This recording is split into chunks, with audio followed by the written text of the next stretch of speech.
चलो बच्चों ये प्रश्न को देखते हैं। तो प्रश्न में दे रखा है हेल्बोलाई जेलेस्की HVZ अभिक्रिया में PBr3 की उपस्थिति में एलिफैटिक कार्बोक्सिलिक अम्ल के साथ ब्रोमीन की क्रिया द्वारा अल्फा ब्रोमो कार्बोक्सिलिक अम्ल बनता है। तो यहाँ पे हमें अभिक्रिया दे रखी है। तो यहाँ पे दे रखा है कि वास्तव में अल्फा हाइड्रोजनीकृत अम्ल अन्य अल्फा प्रतिस्थापित अम्लों की अपेक्षा अच्छे प्रभावित पदार्थ है। तो यहाँ पे हमें अभिक्रिया दे रखी है। तो यहाँ पे अगर हम देखें तो यहाँ पे हमें दे रखा है प्रश्न में कि यदि दी गई अभिक्रियाओं में PBr3 को PCl3 से विस्थापित भी कर दिया जाए तो कौन सा उत्पाद प्राप्त होगा। तो यहाँ पे हमें दे रखा है option A, option B, option 3 और ऑप्शन डी। आइए मुख्य अवधारणा की चर्चा करते हैं। मुख्य अवधारणा, तो यहाँ पे अगर हम देखें तो यहाँ पे हमें दे रखा है यदि दी गई अभिक्रियाओं में, तो यहाँ पे हमें अभिक्रिया दे रखी है, उसमें हमें क्या करना है, PBr3 को PCl3 को से विस्थापित भी कर दिया जाए। तो यानी अगर हम देखें तो यहाँ पे हमें दे रखा है CH3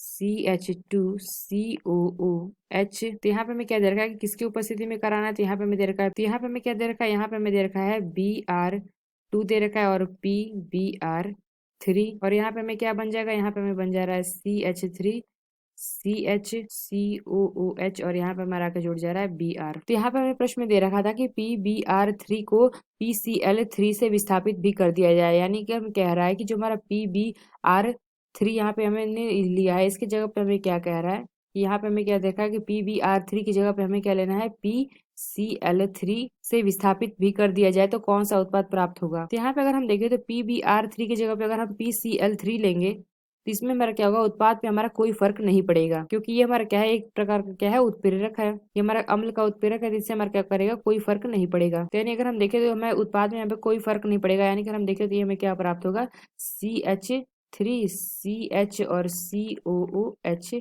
और यहाँ पे हमें आगे जुड़ जाएगा Br। यानी कि अगर हम देखें तो यहाँ पे हमें उत्पाद में कोई फर्क नहीं पड़ा है। तो यहाँ पे अगर हम देखें तो प्रश्न में से पूछा गया था PBr3 को PCl3 के साथ, अगर हम देखें तो जो हमारा PBr3 है इसकी जगह पर हम PCl3 लेते हैं तो यहाँ पे हमारा क्या होता है, उत्पाद पे कोई हमारा फर्क नहीं पड़ता है। यानी यही हमें यौगिक प्राप्त होगा। तो हमसे प्रश्न में पूछा गया था 4 विकल्प दे रखा था, अगर हम देखें तो कौन सा विकल्प हमारा सही होगा। तो यहाँ पे अगर हम देखें Cl दे रखा है, इसलिए यह विकल्प तो हमारा गलत है।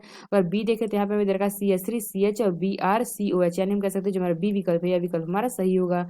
और सी दे रखा है ए और बी दोनों, तो ये विकल्प हमारा गलत है। डी के दे रखा है अभिक्रिया संभव नहीं है, तो ये विकल्प हमारा गलत है। तो हम कह सकते हैं जो हमारा बी विकल्प है यह विकल्प हमारा सही होगा। तो आशा करते हैं आपको समझ में आया होगा। धन्यवाद।